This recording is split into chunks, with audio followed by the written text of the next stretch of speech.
Tayo po ay nasa huling session, ating gawain. Kung bakit ba naman madalas na palagi ako ang nauhuli, ay hindi naman pressure ay mas mapinili. But anyway, ang topic po na ipinagkatiwala sa ating ibahagi ngayong umaga ay yung binasinabi ng ni James na flourishing amidst crisis. So, paano daw haharap tayo sa krisis ng buhay? Napaka-lawak na ng topic na ito. Pero bago lahat, ako personally ay natutuwa na kayo po ay narito at tayo nagkakaroon itong pagtitipon. Sabi nga ay first time na nangyari sa atin na meron tayong ganitong kinanggap na gawa. So, binigay sa akin ang topic nito, iniisip ko, ang talagang aming inisip ay, sino kaya pwedeng Bible character ng ating pagtunan? At ang dinala ako sa aking pag-iisip ng Panginoon sa buhay ni Joseph. Joseph the Redeemer. Sa Lumang Tipan. So, makikuksan po ang yung Bible, Genesis chapter. Babasahin lang natin isang chapter kasi after yan natin dadaan kaya kanyang buong buhay, walang pagkabata hanggang pagtanda. Ayun po ay chapter 37 hanggang chapter 50. At kung babasahin ko lahat yun, ay ubus yung oras ko. So yung isang chapter para magkaroon tayo ng konting glimpse tungkol sa buhay ni Joseph. Medyo bibilisan ko lang basa, kaya sundan ko sa inyong mga hawak na Bible. Genesis 37, magsisimula ko sa verse 1. Si Jacob ay natili sa Kanaan sa lupaing tinirhan ng kanyang ama at ito ang kasaysayan ng sambahayan ni Jacob. Nang si Jose ay 17 taon na, nag-alaga siya ng tawag kasama kanyang mga kapatid sa ama, ang mga anak na Bilha at Silpa na mga asawang likod ng kanyang ama. Alam niya ang masasamang gawain ng kanyang mga kapatid, kaya ang mga ito'y isinumbong niya sa kanilang ama. Mas mahal ni Israel si Jose kaysa ibang mga anak, sapagkat matanda na siya ng ito'y isinilang. Iginawa niya ito ng damit na mahaba at may magdas. Nang mahalata ng mga kapatid ni Jose, na mas mahal siya ng kanilang ama, kinamuhian siya ng mga ito at ayaw siyang pakisamahan mabuti. Minsan, nag-iilip si Jose at lalong namuhi ang mga kapatid niya na ikwento sa kanila. Sabi ni Jose, napalaginipan mo na tayo ay nasa bukid at nagbibigkis ng trigo. Tumayo ang aming bingkis at yumukod sa paligid ko ang inyong mga bingkis. Ano ang ibig mong sabihin ay maghahari ka sa amin? Tanong nila at lalo silang nag-aalit kay Jose. Nanaginip muli si Jose at isinalaysay sa kanyang mga kapatid. Ang ganito, nakita ko sa aking panaginip na ang araw, ang buwan, at 11 bituin ay tukos sa aking harapan. Sinabi rin niya ito sa kanyang ama at ito'y nagalit sa kanya. Anong ibig mong sabihin? Tanong ng ama. Kami ng iyong ina, mga kapatid, ay yuyuko sa harapan mo. Inggit kay Jose ang kanyang mga kapatid. Iniisip namang mabuti ng kanyang ama ang mga bagay na ito. Isang araw, nasa Shechem ang mga kapatid ni Jose at pinapastol doon ang mga kawa ng kanilang ama. Sinabi ni Israel kay Jose, bumaya ka at sumunod sa iyong mga kapatid. Oo, tugon ni Jose. Sinabi pa ng kanyang ama, tingnan mo kung sila'y nasa mabuting kalagayan. At pagkatapos, bumalik agad at nang malaman ko. Lumakad na si Jose sa libis ng Hebron at nakarating sa Shechem. Sa kanyang paglalakad, nakita siya ng isang lalaki at tinanong kung ano ang hinahanap niya. Hinahanap ko pong aming mga kapatid na nagpapastol ng aming mga kawa, sagot niya. Saan ko po kaya sila makikita? Sinabi ng lalaki, umalis na sila at dinikoy sa Roban pupunta. Sumunod si Jose at tagpuan na roon ang mga kapatid. Malayo pa yung tanong na siya ng mga ito. Nagkaisa silang patayin siya. Sinabi nila, Ayan na, ang mahilig managinip. Patayin natin siya at ihulog sa balon. At sabihin siya sinila ng mabangis na hayop. Tingnan natin kung ano ang mangyayari sa kanyang mga panaginip. Narinig ito ni Ruben at binalag ng iligtas si Jose. Sabi niya, huwag nating patayin. Huwag natin siyang pagbuhatan ng kamay. Ihulog na lamang natin sa balon. Sinabi niya ito sapagkat ang balak niya iligtas ang kapatid at dalhin ito sa kanyang ama. Paglapit ni Jose, hinubad nila ang mahabang damit ito na may manggas at inihulog sa tuyong balon. Habang sila kumakain, may natatanaw silang pangkat ng mga Israelitang mula sa Gilead. Ang kanilang mga kamelyo ay may kargang mga gagawing pabango na dadalhin sa Ehipto. Sinabi ni Judah sa kanyang mga kapatid, wala tayong mapapala kung papatayin natin ang ating kapatid. Mabuti pa ipagbili na lamang natin siya sa mga Ismailita kaysa ating saktan. Siya'y kapatid natin, laman ang ating laman at dugo ng ating dugo. At sila'y nagkasundo, kaya't nang may dumarating ng mga mangalakal na Midianita, iniahon nila si Jose at ipinagbili sa halagang 20 pirasong pila. At si Jose dinala ng mga Ismailita sa Ehipto. Pagbalik ni Ruben sa balon, nakita niyang wala roon si Jose at sa laki ng kanyang pagkaramdam, pinunit niya ang kanyang damit. Lumapit siya sa kanyang mga kapatid at sabi, wala na sa balon si Jose. Ano ang gagawin ko ngayon? Nagpagay sila ng kambing at itinurog sa dugo nito ang hinubad na damit ni Jose. Pagkatapos, dinala nila ito sa kanilang ama at sinabi, nakita po namin ang damit na ito.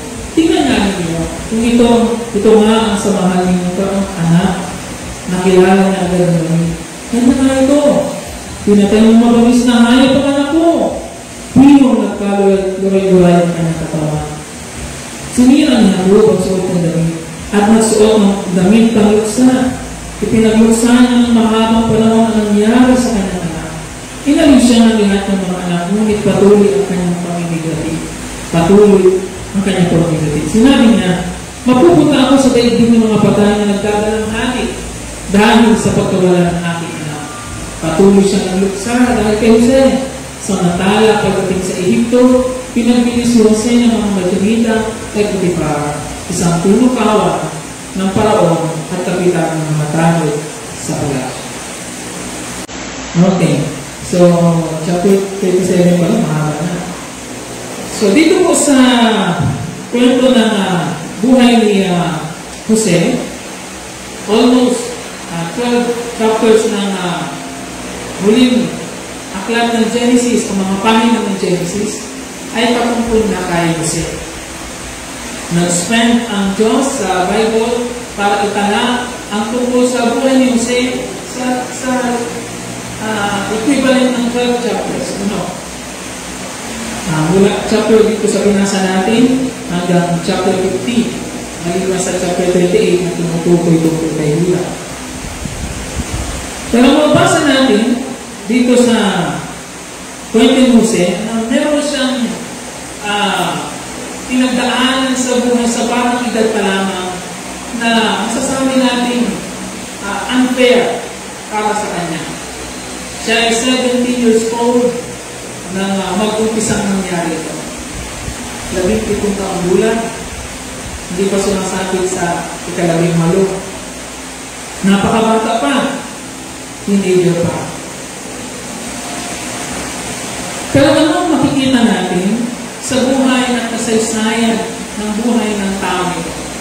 At paano siya inihatid ng kanyang mga karanasan sa talagang plan at layunin ng Diyos para sa kanyang buhay. At ito ang maganda sa kwento ni Jose.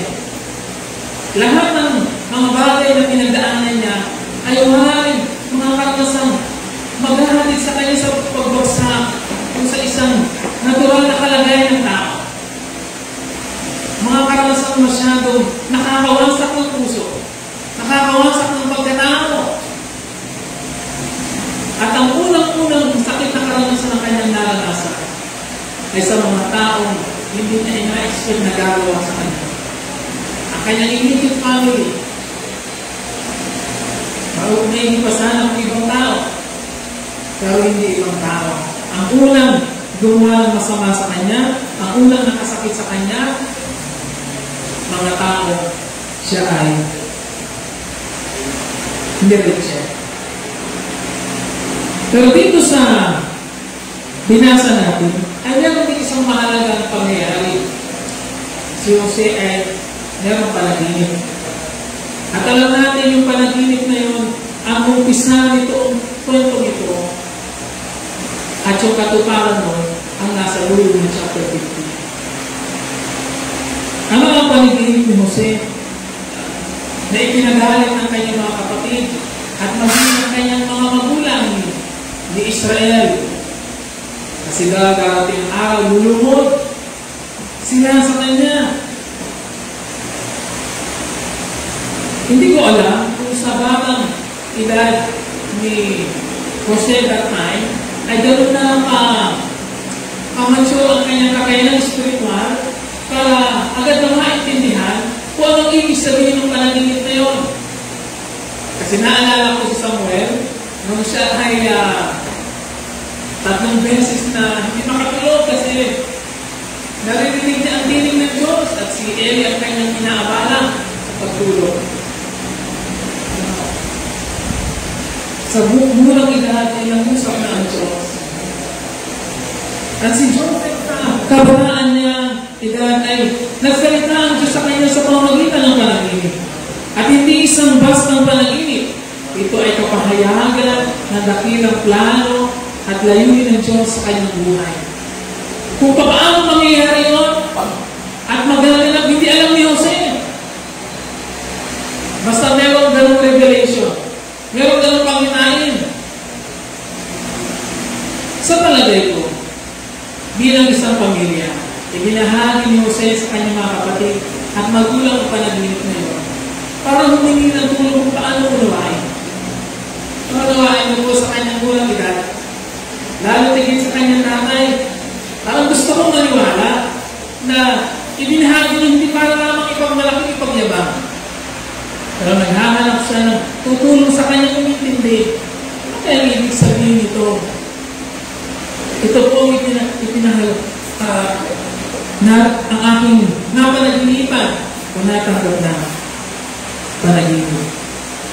Mukhang tama naman ang pagkaunawa ni Jacob, mali lamang ang naging dagdagan tungkol sa ibinahaging panaginip. Ganito po ang gusto kong makita natin. Malinaw ang kapangyarihan ng Diyos. Pero kung paano nangyari yun at kailan naganap, ay hindi naging madaling proseso. Nakakatiyak tayo na mayroong dakilang plano at layunin ng Diyos sa buhay ng bawat isa sa atin. Lalo ikaw ay kung meron kang natiyak na natanggap mula sa Panginoon na ito ang kanyang kalooban at balita ko paggabi ay maganda daw ang mga usapan at mga tanungan. Kung kalooban ng Diyos ang isang bagay para sa iyo, check na mangyayari yun. Pero kung paano at kailan mangyayari yun, hindi natin matitiyak. At yun ang kailangan natin daanan. Ngayon gusto kong tingnan natin ang dinaanan ni Jose sa kanyang karanasan bago nakarating ang katuparan ng sinabi ng Diyos sa kanyang buhay. Halos marami sa kanyang pinagdaanan ay masasabi natin na nag-a-apply sa kanya yung wika ng marami. Life is unfair. Parang totoo sa kanyang pinagdaanan. Dumaan muna siya sa maraming karanasan bago natupad ang sinabi ng Diyos. Kaya mapapansin natin na maraming krisis ng buhay at pinagdaanan sa Jose. Family, work, makikita natin dyan. Actually, kompleto ang kwento ni Jose sa mga krisis ng buhay na pwede natin makita. Actually, pwede natin isa-isahin yun kung ibang mensahe at ito. Pero ngayong umaga, ibabahagi ko sa inyo Ano-ano nga ba ang mga dapat nating matutunan kapag tayo'y haharap sa mga krisis ng buhay? Meron ako at least 4 na gusto kong i-share sa inyo ngayong umaga. Ano-ano ang mga bagay na dapat nating matutunan at dapat patuloy na natututunan kapag tayo iaalaw ng Diyos na haharap sa iba't ibang mga krisis ng buhay.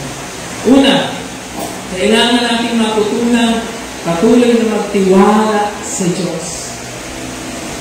Buksan niyo po sa Hebrew 11 verse 22. At meron sinabi ng tungkol kay Jose. Hebrew 11 verse 22, ganito ang sabi, dahil sa pananalig sa Diyos, sinabi ni Jose, nang siya'y malapit ng mamatay, na aalis ang mga Israelita sa Egypto, at ipinagbiling dalhin ang kanyang mga buto. Malapit ng mamatay si Jose. Ito ay sa chapter 15 na nangyari. At meron siyang muling habilin, pakiusap sa kanyang mga kapwa Israelita na kapag sila babalik na sa lupain nila, lupang pangako, sa Kanaan, ay dalhin nila ang kanyang buto.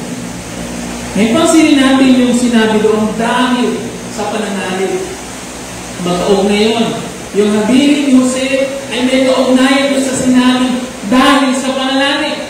Ano ang meron kay Jose? Bakit parang nang ang bilis ko, Pastor? Nag-uumpisa pa lang tayo na sa kamatayan ka na agad. Sundan niyo lang ako. Laman ng huling habilin na ito, ang hindi nawala at nagbabagong pananalig at pag-asa ni Jose sa Diyos at sa kanyang salita. Naniniwala si Jose sa sinabi ng Diyos na kayo ibabalik ko sa lupain ibinigay ko sa inyo. Kaya nang sabihin niya, habilin yun, ito'y kapahayagan ng kanyang nagpapatuloy na pananalig sa Diyos hanggang kanyang kamatayan. And from that point of view, makikita natin kung anong tao itong si Jose. He is really a man of faith until his death. Naniniwala si Jose na isa sa katuparan ng Diyos ang kanyang sinabi.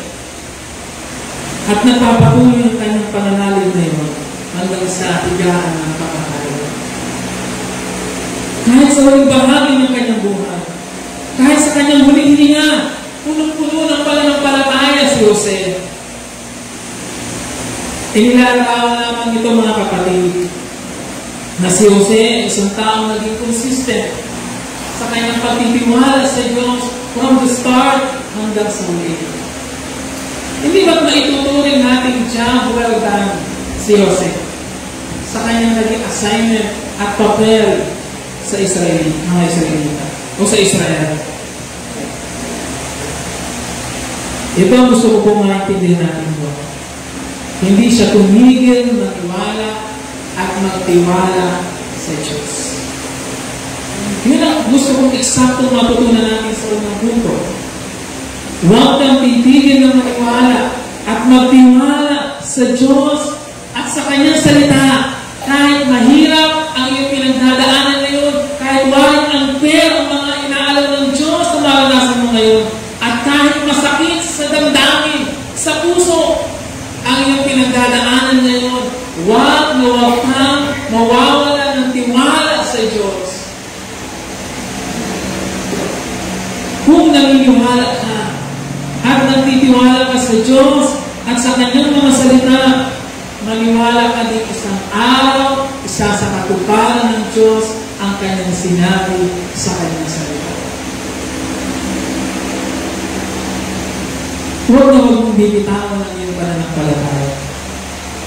Kung meron mong isang bagay sa buhay mo na hindi na dapat isuko, minsan kailangan mong isuko yung pagkagusto mo sa isang tao kung hindi siya ang tamang tao para sa iyo, aray ko.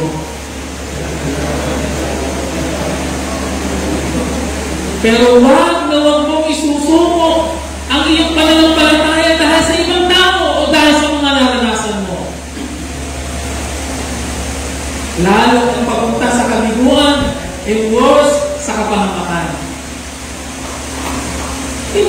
naranasan ni Jose ay maagang pagsubok ng kanyang pananampalataya. Maagang nasubok ang tiwala ni Jose sa Diyos. Sana'y ganun kaagang mahulog ang pananampalataya ng mga kabataan natin ngayon. 17 years old pa lamang ay meron ng ganun napaka-strong na pananalig sa Diyos. Bakit ko nasasabi yun? Kung ating hahihayin ang kanyang kasaysayan ng kanyang buhay sa mga sumunod ng mga chapters, 38 hanggang 45, and the rest ng mga natitira, makikita natin na hindi nagbago, hindi nawala, at pwede kong sabihin, hindi nabawasan ang kanyang pagtitiwala kay Yahweh. Nang makita sila mga kapatid, at sa ikalawang balik ng mga kapatid niya, sabi noon, talata, hindi niya na mapigilan ang kanyang sarili. Kaya pinalisan ko mga tao doon sa palasyo. At nang sila na lamang natira, nasabi ng talata, ganoon na lamang kalakas ang iyak ni Jose. To the point na narinig sa labas. At ang sabi niya sa kanyang mga kapatid, niloob ng Diyos na mangyari sa atin ito para matulungan ko kayo at mailigtas ang ating lahi. Nang siya'y tinutokso ng asawa ni Potifar na akit sa kanyang kapugian, hindi ako masyadong nagpugin sobra. Ang sabi ni Jose, hindi ko magagawa ang kanyang karapastangan sa Diyos. Lahat ng buong bibig ni Jose ay tungkol sa Diyos at sa kanyang takot kay Yahweh. Mga kapatid, minsan ang karanasan sa buhay ay dadaling ka sa isang kalagayan, kailangan mo magpasya. Kanino ka maniniwala? Sa sinabi ng Diyos o sa nararamdaman mo? Kanino ka magtitiwala? Sa salita ng Diyos o sa mga ibinubulong ng mga tao sa paligid mo? Kanino ka aasa? Sa salita ng Diyos o sa mga bagay na inaalam ng mundo? Madali lamang kunin ang mga inaalok ng mundo. Convenient ang mga bagay na meron sa mundo. Pero ang mga bagay na mula sa Diyos ay palaging kailangan ng pananampalataya bago mapasayin. Walang mabilisan. Ano ang sikreto? Ang sikreto ay magpatuloy ka ng mabuti sa pagkilala sa Diyos. Hindi ko magagawa ang ganyang kataksilan at pagkakasala sa Diyos. Saan dinala si Jose ng kanyang pananalig sa Diyos? Later on, sa palasyo ng Faraon sa Egypto. At naging pangalawa sa pinakamataas na posisyon. Inihatid siya ng kanyang pananampalataya at takot sa Diyos sa ganoong kalagayan. Mga kapatid, ang mga krisis ng buhay dumarating at ipinapahintulot ng Diyos hindi para pahirapan tayo, kundi para tulungan tayo mapatatag ang ating pagkatao at pag-asa sa Diyos para kapag nanalo na tayo, alam natin kung paano gagamitin yung pribileyo at blessing na yun na ibinigay ng Diyos para sa atin. Minsan ay dadalhin din tayo ng Diyos sa mga karanasan kalagayan sa una ay maaaring hindi natin gugustuhin na mangyari sa atin. At ipapanalangin pa nga natin kung pwede lang, bakit ako hindi na lamang yung aking kapitbahay? Bakit kailangan ako maghirap? Bakit kailangan yung isang taong mabait, matuwid, ang siya pang kailangan makaranas ng ganoon? masasamang mag-isip ang kanyang mga kapatid, mga inggitero. Wala naman siyang ginagawang masama.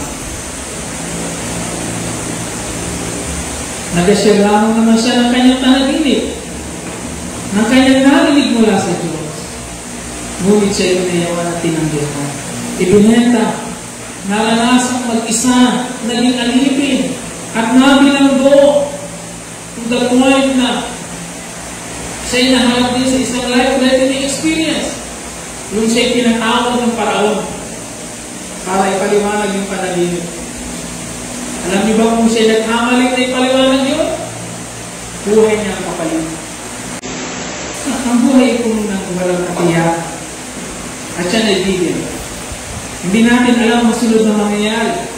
Ngunit sa mga taong may pananalig sa Diyos, ang salita ng Diyos ay tiyak.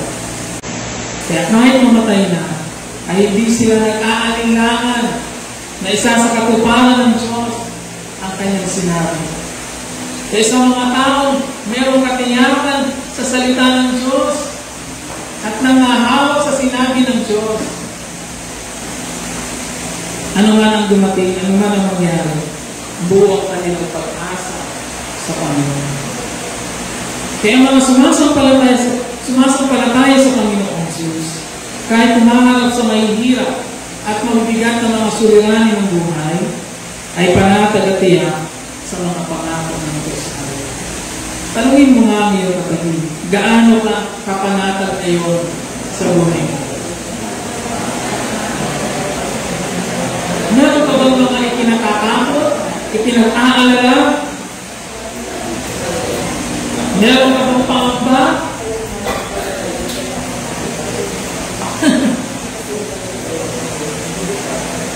Hindi ko ipapanalangin na gawin ng Diyos sa aking mga anak na para sila ay maging matatag. Hindi ko ipapanalangin.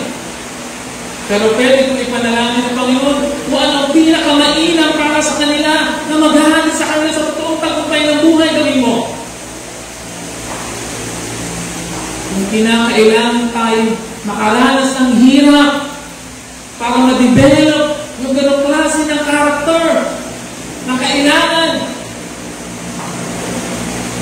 Bakit hindi? Minsan ikinakatakot natin yung paraan ng Diyos paano mag-develop ng karakter.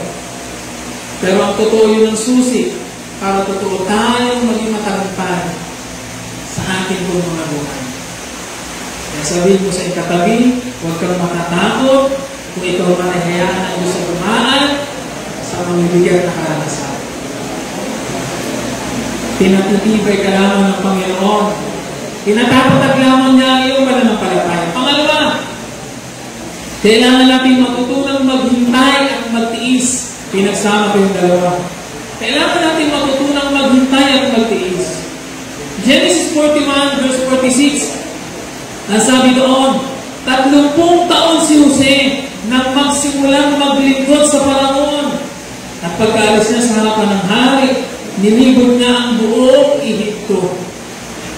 Dito isinasakatuparan ng Diyos ang kanyang pinakitang pangitain kay Jose sa panaginip. 30 taon na siya, 30 years old. Sino sa inyo dito ang 30 na? Taas ang kamay. Ay, yung mami. Sino dito ang 40 na? Patanda. Okay. Kaya i-compute niyo po, from 17 years old and then 30 years old, ilang taon lahat ang ginugol? 13. 13 years ang in-spend ng Diyos para i-mold ang tao ito. At dalhin siya doon sa dapat niyang paglagyan. Maagang natanggap niyo sa kapahayagan ng Diyos, pero hindi agad-agad nangyari sa kanya. Ang pagsasakatuparan ng Diyos ng kanyang kalooban sa ating buhay ay maaaring magtagal. Depende sa ating pagsusuko ng ating sarili sa Diyos. Ngunit isang bagay ang tiyak, Once na may sinabi ang Diyos, gagawin niyo ng Diyos. Filipos chapter 1 verse 6. Walang bagay na inumpisa ng Diyos sa ating buhay na hindi niya isa sa katuparan. Pero maaaring magtagal. Depende sa kung paano natin hinahayaan at pinapayagan ng Diyos na pakialaman ang ating buhay. Mga kapatid, kung nais mo na i-realize ng Diyos ang buhay mo at makarating ka doon sa nais ng Diyos para sa iyo, dapat ready at willing ka na pakialaman ng Diyos ang buhay mo. Sabihin mo sa ikatabi, dapat ready at willing ka na pakialaman ng Diyos ang iyong buhay. Kahit sa punto, ikay masasaktan, ikay mahihirapan, ikay mabibigatan.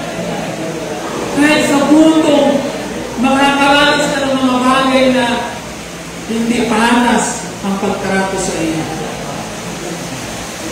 Hindi biro ang dinaanan ni Jose, mga kapatid.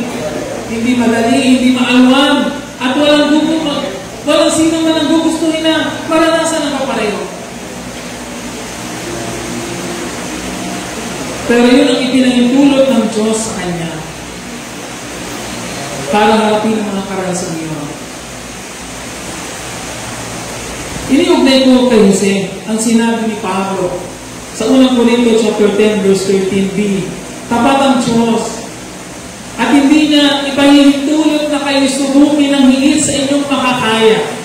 Sa halip, pagdating ng pagsubok, bibigyan niya kayo ng lakas upang mapagtagumpayan ito. Unang Korinto 10 verse 13b. Ngayon, paano natin unawain ang buhay ni Jose mula doon sa sinabi ni Pablo na katotohanan iyon tungkol sa buhay? Ang pagpapahintulot ng Diyos na dumaan si Jose sa mga ganong karanasan ay nagpapahiwatig ng kanyang estado spiritually sa lalim ng kanyang pananampalataya. Ano daw? Hindi niya ipapahintulot na kayo subukin ng higit sa inyong makakaya. Kaya kung meron ng bagay na ipapahintulot ang Diyos sa ating buhay, yun ay batay sa ating makakaya. At kung lampas na doon, ibibigay ng Diyos ang lakas sa kailangan natin para mapagtagumpayan mo. Kaya depende rin sa ating kalagayan spiritual ang ipapahintulot ng Diyos ng mga karanasan sa ating buhay. Depende sa ating kalagayan spiritual ang ipapahintulot ng Diyos ng mga karanasan sa ating buhay. Kaya sabi ko kanina sa introduction, hindi ipapahintulot ng Diyos ang mga bagay sa buhay natin para maging parusa. Ipapahintulot ng Diyos ang mga karanasan nito base rin sa ating kalagayan spiritual. Sinasabi ko kalagayan spiritual dahil ina-acknowledge ko na lahat kayo mga Kristiyan. Lahat kayo mga sumampalataya na kay Kristo at nagbigay ng buhay sa Kanya. At ito ang nakakatuwa po sa buhay ni Jose. Habang dumadaan siya sa ibang karanasan sa buhay, at kahit parang pasama ang sitwasyon, ibinenta, naging alipin, ginawa naman niya ang best sa kanyang trabaho bilang katulong sa bahay ni Potiphar. Pero later, siya nakulong. Getting worse and worse ang kanyang pinupuntahan. Pero alam niyo po, makikita niyo sa karanasan yun, habang waring pasama ng pasama at paggrabe ng paggrabe yung kanyang nararanasan, palapit naman siya sa plano ng Diyos para sa kanyang buhay. Papalapit siya sa pagsasakatuparan ng Diyos sa sinabi niya sa kanya. Kaya mga kapatid, kung ikaw ay dumadaan sa mga sunod-sunod na series ng buhay mo, mga karanasan, hindi mo ina-expect na mararanasan mo, tumingin ka sa Diyos sa kanyang salita at mapuno ka ng pag-asa na palapit ka ng palapit sa kanyang pangako.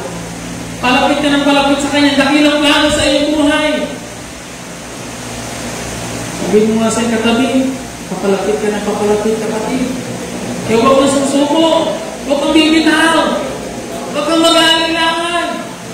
Hintay-hintay lang, kunting tiis lang. Maaaring hindi lang natin agad makita at mamalayan, pero tayo papalapit ng papalapit. May malinaw na pangarap, may malinaw na pangitain, malinaw ang salita ng Diyos, malinaw ang kanyang kalooban. Pero bago maging isang realidad ang plano ng Diyos sa ating buhay, maaaring dumaan muna tayo sa iba't ibang uri ng hamon ng buhay. And it won't be easy. Minsan, magiging napakasakit. Pero daanan mo lamang, tiis-tiisin mo lang. Sabihin mo sa iyong katabi, kung titiis pa, makakaroon na din tayo doon. Kung titiis na, kung hintay pa, huwag mainit. Huwag mainit. Pag kayo nagpapahalo sa init, ay wala na, tapos na ang laban, sabi nga. Kaya huwag ka magpapatalo sa init. Magtiis lang, titiis lang. Hindi naman habang buhay yan. Ang Diyos natin ay mabuti.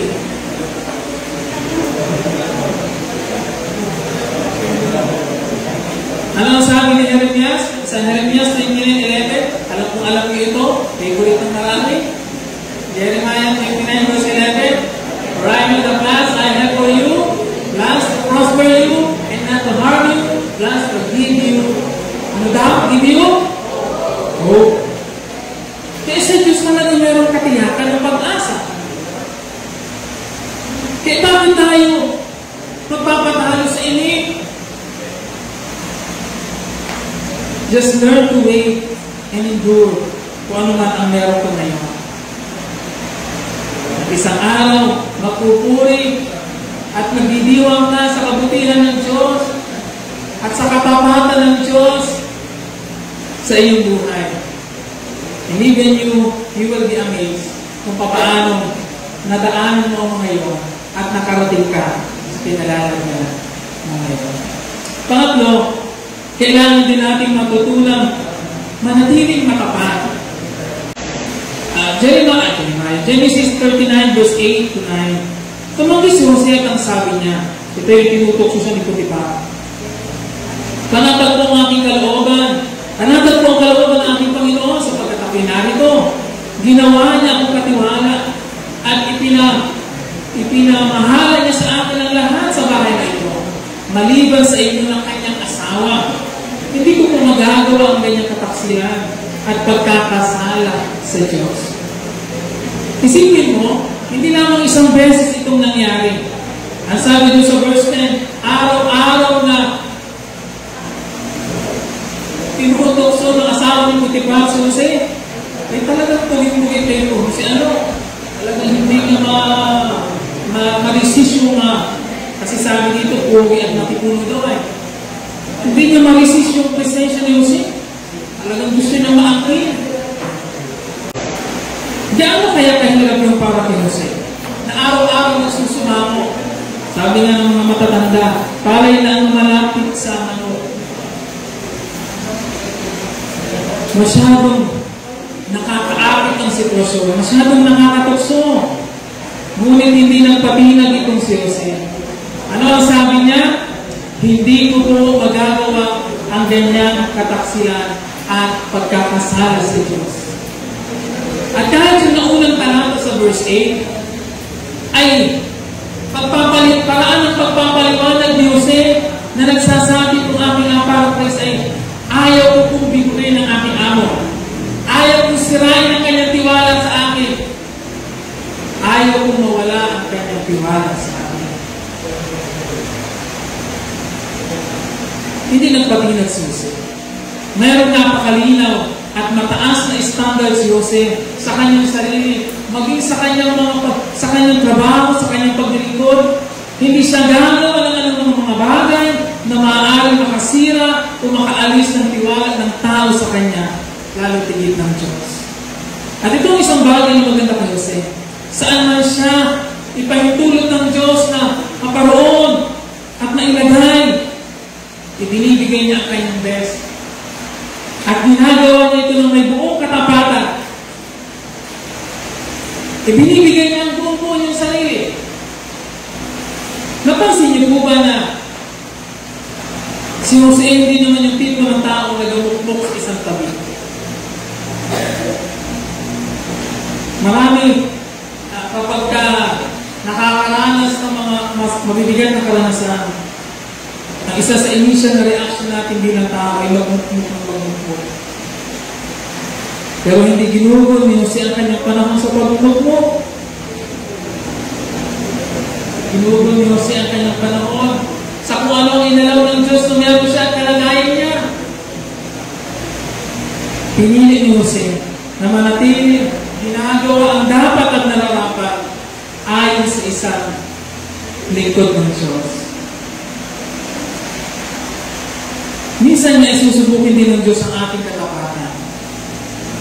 Kapag ang mga bagay ay hindi nagiging maalwan sa atin o nagiging mahirap na para sa atin o hindi sa ating nakasanayang buhay. Inalis ng Diyos si Jose sa kanyang comfort zone. Aalisin minsan din tayo ng Diyos sa ating mga comfort zone. At doon masusubok ang ating katapatan sa kanya kung hanggang saan. Sa pagsubok sa katapatan, nalalaman ang totoo, nilalaman ang ating mga puso. At hindi naman pababayaan ng Diyos ang mga taong tunay na nagtatapat sa Kanya.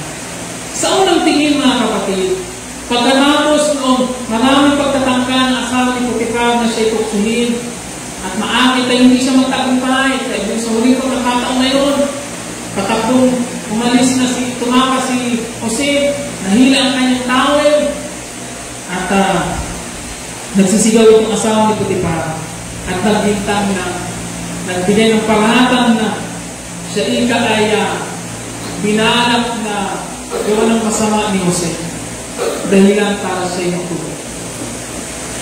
Sa unang tingin, parang titignan natin na ang gusto lamang naman ni Jose ay iwasan ng masama at manatiling mabuti, manatiling matapat. And yet, siya pa rin ang lalim ng pasama. Pero tingnan niyo po mga kapatid, pahapyaw ni Pastor Manny kahapon na rin ito, blessing in disguise, yung kanyang pagkakakulong. Bakit masasabi natin blessing in disguise? Inalis siya ng Diyos doon sa isang mahirap at mapanganib na sitwasyon. Mga kapatid, sikapin lang natin maging matapat sa Diyos kahit napakahirap ng sitwasyon. Dahil alam ng Diyos, kapag hindi mo na kaya, ang Diyos din ang tutulong sa iyo para alisin ka doon. At ilipat ka sa isang sitwasyon na hindi ka mapapahamak. Kung nanatili si Jose doon, na araw-araw siyang tinutukso ni Potiphar, na asawa ni Potiphar, marahil sa paligid na natin bilang tao na natin sinasabing excuse si Jose ito. Pero alam ng Diyos, ang limitation ni Jose. Kaya bago pa dumating doon, ang Diyos ay may paraan para itawid si Jose at alisin sa kalagayan niyon. Bagaman wari ang paraan ng Diyos hindi mo agad naiintindihan sa una. Bakit naman kailangan makulong? Pero security yung kulungan niya para sa kanya. Napalayo siya doon sa babaeng iyon. Napalayo siya sa puso. Mga kapatid, wag natin agad na pag-iisipan ng ano-ano ang mga bagay na ginagawa ng Diyos sa buhay natin. Kapag bakit naman ganito? Ang hirap na naman ng aking tinanggalin. Ang hirap na naman ng aking nawa ko ba natin? Kahit ang mga tila hindi makatalungang karanasan at kahit maaaring ang mga karanasan ng pang-aapi ay maaaring paraan ng Diyos para iligtas tayo sa tiyak na kapahamakan. Kaya huwag tayong magdududa sa paggawa ng Diyos sa ating buhay. Manatili ka lamang faithful. Kung ano at saan ka inilalagay ng Diyos, gawin mo ang mabuti, gawin mo ang matuwid, ang Diyos ang bahala sa iyo sa mga sitwasyon na maaaring hindi mo na kayanin. Hindi ka pababayaan ng Diyos. sabihin mo sa iyong kapatid, hindi ka pababayaan ng Diyos. Dahil may plano ang Diyos sa buhay mo, titiyakin ng Diyos na makakarating ka doon. At panghuli, na dapat natin matutunan kapag tayo maharap sa mga krisis ng buhay. Base sa karanasan ng Jose, yung pang-apat ay matutunan natin magpatawa. Iisipin nyo marahil, parang naiiba yung panghuling punto. Pero hindi po. Napakalaki ng portion ng topic nito sa kabuuan ng buhay ng Jose. Halos kalahati ay tuturin natin na tumutukoy sa topic ng pagpapatawa. Buksan nyo sa Genesis 50, chapter 50, verse 15 to 21. At babasahin ko. Genesis 50, ito yung huling chapter ng Genesis. Mula nang mamatay ang kanilang ama, nag-alala ang mga kapatid ni Jose. Sabi nila, paano kung galit pa sa atin si Jose at gantihan tayo sa kalupit ng ginawa natin sa kanya? Nagpasuko sila kay Jose at pinasabi ang ganito, bago namatay ang ating ama, ipinagbili niya nasabihin ko sa iyo, nakikiusap ako, napatawarin mo na ang iyong mga kapatid sa ginawa nila sa iyo. Kaya naman ngayon, namamanhi kami sa iyo, napatawarin mo na kami, alang-alang sa Diyos ng ating Ama. Napaiyak si Jose nang marinig ito. Lumapit na lahat ng kanyang mga kapatid at yumuko sa harapan niya. Kami manaalipin mo, wika nila. Ngunit sinabi ni Jose, huwag kayong matakot. Hindi ko kayong paghihigantihan. Masama nga ang inyong ginawa sa akin. Subalit ipinahintulot iyo ng Diyos para sa kabutihan at dahil ko ay naligtas ang marami. Kaya, huwag na kayong mag-alala. Ako ang bahala sa inyo at sa inyong mga anak. At pagkarinig ito, napanatag ang kanilang kalooban.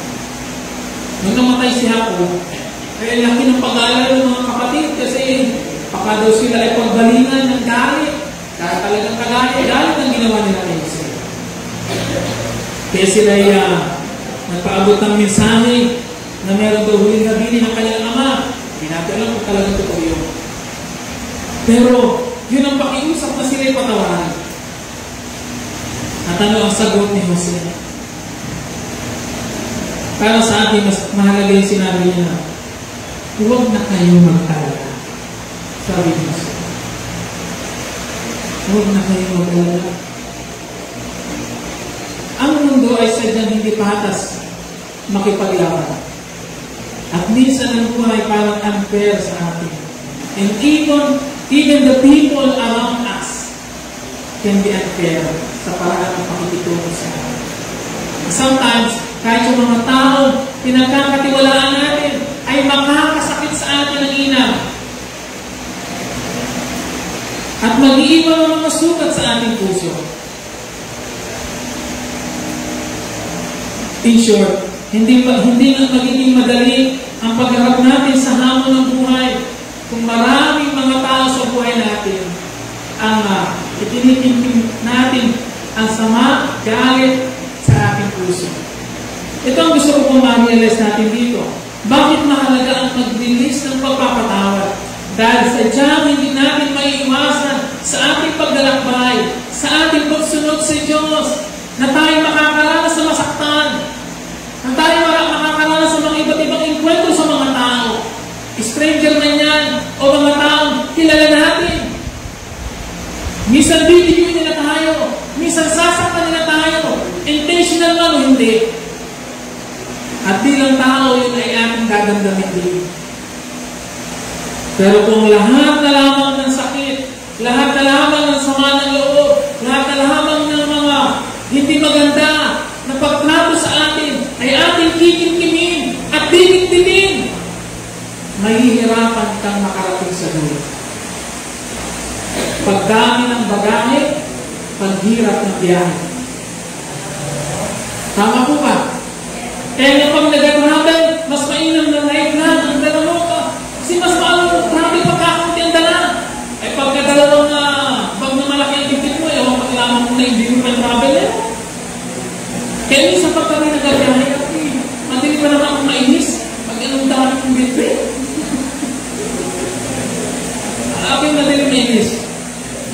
Kaya hanggang malaya ko ng maraming bibit.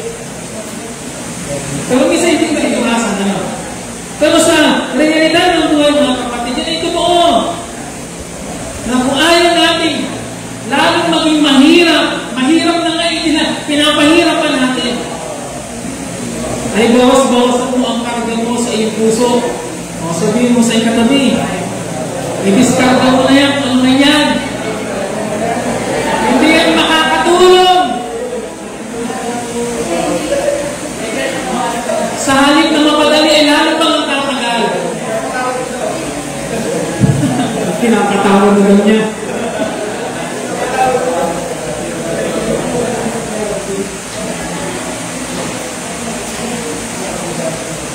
Kaya huwag natin lahat ay kimkimin. Matutunan natin i-release ang pagpapatawa. And maybe this is the right time para gawin yun. Kung sa palagay mo, ang tagal-tagal na lang yung paghintay, nasa punto ko na lang malapit ka na maipag, ma-discourage, evaluate yourself. Baka naman hindi yung sitwasyon ng problema. Baka naman hindi talaga yung panahon ng problema. Ang problema yung puso mo. Kaunawain ko ako. Hindi yung panahon ng problema, hindi yung sitwasyon talaga ang problema. Ang problema yung puso mo. Marami kang daladalang paghahin na ayaw mong bitawan. Mga kapatid, sa pagpapatawad, ang sarili din natin ang ating tinutulungan. Sa pagpapatawad, tinipili natin maging malaya. At sa gayon, makakakilos tayo ng maayos. Maaaring hindi agad manumbalik ang mga dating paraan ng samahan, pero sa tunay na pagpapatawad, nagiging malaya na tayo na makakilos at gumalaw at makasunod ng ayos sa Panginoon.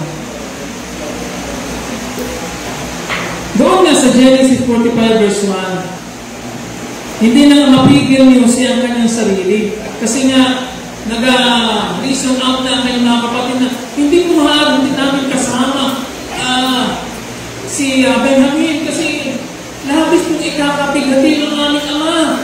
At baka ikamatay niya. Kaya kailangan pakiusap itong mga kapatid ni Jose na huwag naman po. Hanggang umabot na nga sa punto na hindi na mapigilan ni Jose ang kanyang sarili. At sabi doon, sa lakas ng kanyang iyak, nang siya nagpapakilala sa kanyang mga kapatid, narinig siya ng mga Ehipsyo. Kaya itong balita ay mabilis na nakarating sa palasyo. Gaano kalakas sa pag-iyak yun? At ano ang ipinapahiwatig ng malakas na iyak ngayon? Gusto mong isipin at maniwala na yung malakas na pag-iyak ngayon ay paraan din Jose para i-release ang mga natirang bigat sa kanyang puso dahil sa kanyang mga naranasan, sa kanyang mga kapatid.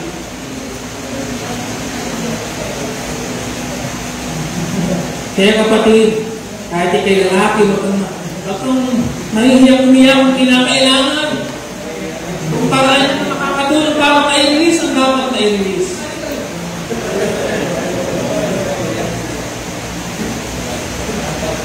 Ang mag-release ng pagpapatawad ay maaari hindi maging madali. It can be painful, but worth it. Pagkatapos. Sabi pagkatapos, hindi bibiguin ng Diyos ang mga taong nagtitiwala at umaasa sa Kanya. Si Jose ay isang magandang halimbawa para sa atin. Hindi natin alam ang mangyayari sa araw ng bukas. Pero alam ng Diyos ang ating bukas. Ang pagharap sa buhay maaaring punong-puno ng iba't ibang mga hamon at krisis ng buhay.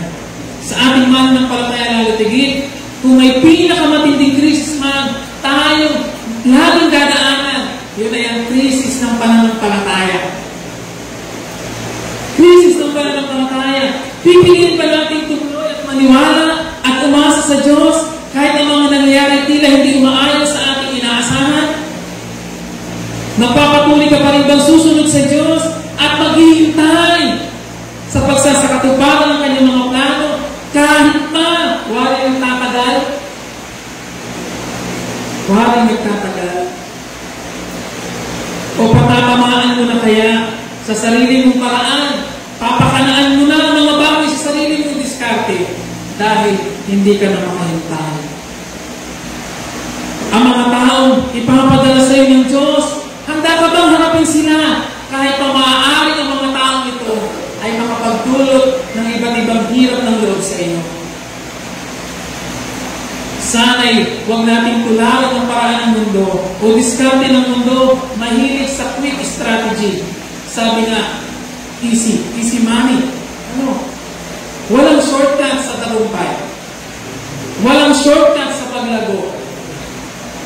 At mag-isa pag-pursue sa kalooban ng Diyos ay hindi rin ganun kadali bago tuluyan mangyari. Pero isang bagay ang pwede natin tiyakin. God is faithful even though sometimes we are not faithful.